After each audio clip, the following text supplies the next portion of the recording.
Everybody, it's BJ. And Ruth. And we're back talking all things health and fitness. And today we're going to talk about the top 10 benefits of strength training. Mm-hmm. So there's probably, hundreds of benefits. I was going to say tons of them, but we're going to hit the top 10. But we're going to hit what we think are the top 10 benefits of strength training. And number one benefit of strength training is you're going to keep, retain, add muscle. Yeah. Okay. Use it or lose it. Yeah. So just keep it. Yeah. Right. Maintain From the it. time that you turn 30, every decade thereafter, you lose 3 to 5%. There's some studies that say 3 to 8%, but let's just say somewhere in the 3 to 8%, 3 to 5% range, you lose that amount of muscle mass every decade. Yep. Okay. And then it accelerates after 60. So, Great. Right? So, if you're not doing something to stop that from happening, it's just going to continue. It's going to continue. So, yeah. Right? We don't want that to happen. And that's never good. That's not a good thing at all. So, it's going to help you with age-related muscle loss. It's going to help you with being able to do everything that you want to do. I heard somebody say, why would I want to be, they picked the number, I think it was 80 or 90 years old, they said. Why would I want to be that age if I can't do anything? Physically, if they're not physically exactly, capable. And so, right? The idea is that you can still keep doing stuff. Yeah, and the other part is, as we do this, not only will you keep muscle, you can add muscle, right? We know that. You can add muscle in your 40s, your 50s, your 60s, and beyond. So, So I never started until I was 40. Yep. Okay, number 2, it improves bone density. Sure does. Right? Yeah. And this one's huge. Sometimes we think, bone density, that's a thing for the women, but it's not just for women. Here's an interesting stat. Let me just read this right off of. Osteoporosis affects over 200 million people globally, with 1 in 3 women and 1 in 5 men over 50 at risk of an osteoporotic fracture. And that's from the International Osteoporosis Foundation. So 1 in 5 men and 1 in 3 women are at risk of basically having some kind of fracture because of bone density issues. Bone density, yeah. And so... That's big. Right? Yeah. So that's huge. As we age, we want to have strong bones. We want strong muscles, obviously, but we want to have strong bones. And so resistance training will keep us out of that place or help us stay out of that place. All right. Benefit number 3, we boost metabolism. So again, metabolism is related to muscle mass. Yep. Okay, the muscle that we have. So if we're increasing muscle, we are going to increase our metabolism. But here's the thing. On average, according to the American Council on Exercise, people lose 2 to 3% of their metabolic rate every decade after, are you ready? 20. After your 20s. Huh. Who knew? Right? So I did not know that. Right. So 2 to 3%. So that's a pretty significant amount if you think about it. And again, it'll accelerate after 60. All right. Number 4, strength training improves joint flexibility, and improves joint mobility and strength. That one's pretty straightforward, right? And some people think, well, how is that possible if I'm taking my, they get worried about being quote unquote muscle bound. But really, when you do appropriate strength training, we go for a full range of motion. So you're taking your muscles and your joints through a full range of motion under control, with good form. If it's a weight-bearing exercise, with appropriate weight, so that then your muscles are getting used to going through that full range of motion. Your joints are getting used to going back through that full range of motion. And so you're going to improve both accordingly, right? Yeah. So here's another interesting stat. Research shows that strength training can reduce joint pain by up to 43%, particularly in people with arthritis, according to the Arthritis Foundation. That's a pretty significant number, 43%. It really is, yeah. Yeah. So it's the strength training is going to strengthen the joints It's going to strengthen the The muscle, muscle, around the the joints. cartilage, Yeah. the ligaments, everything. Yeah. Yeah. Okay. Number 5, it improves balance and reduces the risk of falling. Statistically right now, approximately 1 in 4 adults over the age of 65 will experience a fall of some kind. Yeah. Okay. So, and falls are the leading cause of injury as we age. I believe it. Right? Yeah. So what we're talking about doing is enhancing core stability. That's the, this core, as we work out, improve coordination and strengthen muscles to keep us upright. Yep. By doing that, we reduce the risk of falling. Okay, that one's pretty straightforward. All right, number 6, and we've talked about this one extensively, improves mental health, right? So we talk a lot about physical health and the physical benefits of training, but we've spent some time talking also about the mental, emotional health and how that is helped and improved by the exertion, by the exercise, by having a release for those things. And I know, and Ruth, I'm sure you would say the same thing, that there have been times where we've gone through challenging things. We all do.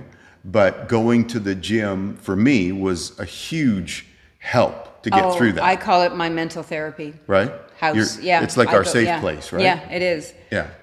So, and here's what the research numbers look like. That strength training has been shown to reduce symptoms of depression by up to 43%, according to Harvard Medical School. That big numbers there. That's a huge number.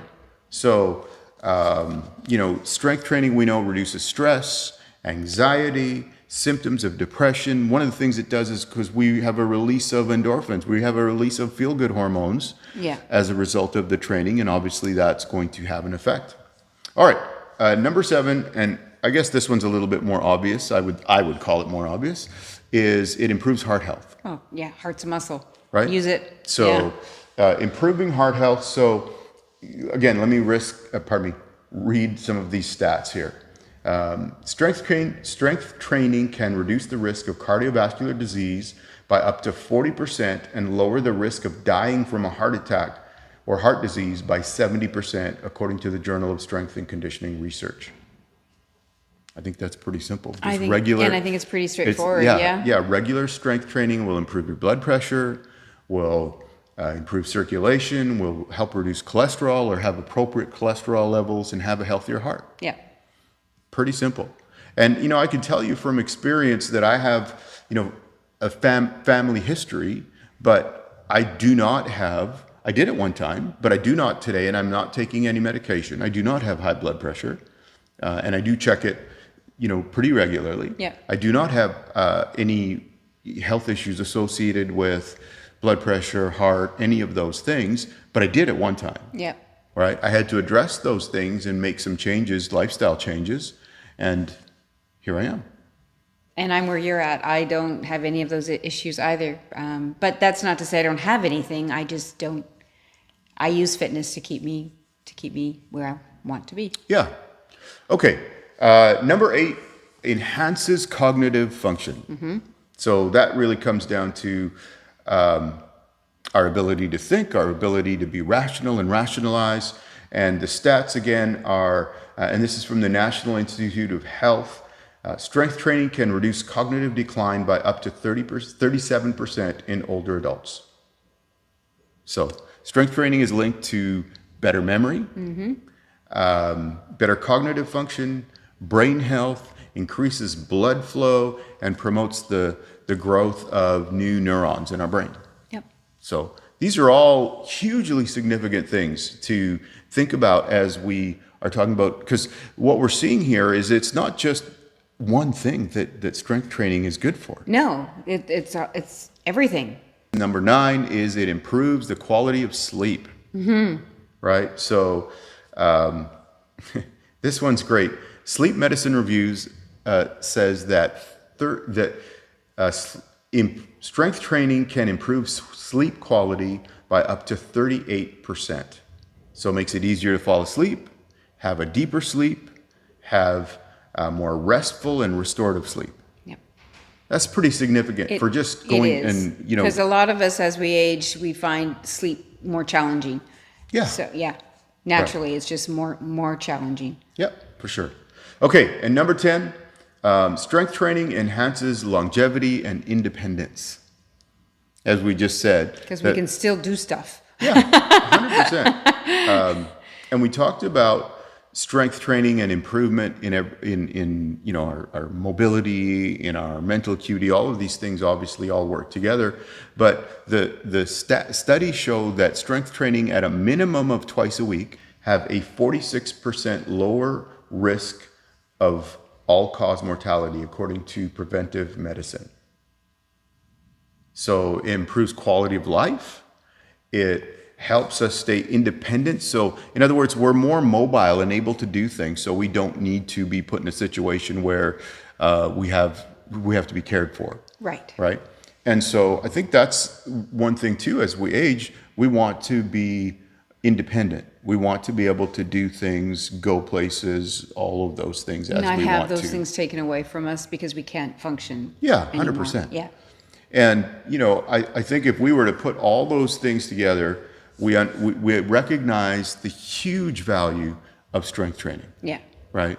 And so for you, you need to start. Here's the thing. If you're not doing something right now, start where you're at. But the big thing is start.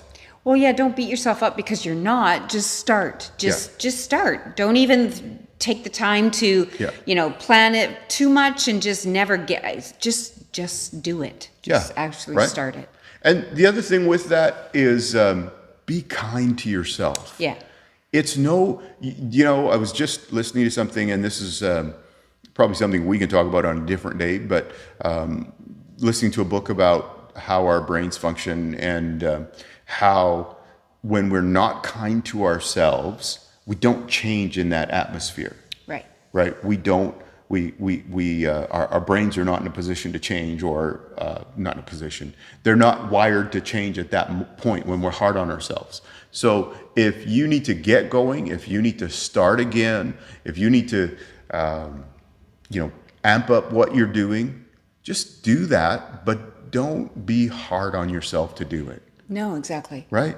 So start where you're at. If you're doing it already, keep going strong, keep going to the gym, keep working on your nutrition plan, keep setting those goals and going after it and getting after it. Because like we say in the channel, we want to grow old gracefully. Gracefully. Right? Yeah. So thank you for watching today. If you haven't, please give us a like and subscribe to the channel. That helps us out a ton. And if you know anybody that you think, hey, they need to listen to what you guys are talking about, whether it's this or we talk about all sorts of different things on the channel, everything from sleep to supplements with creatine and protein powder to different training methodologies and different, you know, the value of this versus that, doing this versus that. And obviously today about the importance of weight training. So let them know, because we want to make sure that if we can help them and inspire them, inform them, that we get to do that. So thanks for watching. See ya.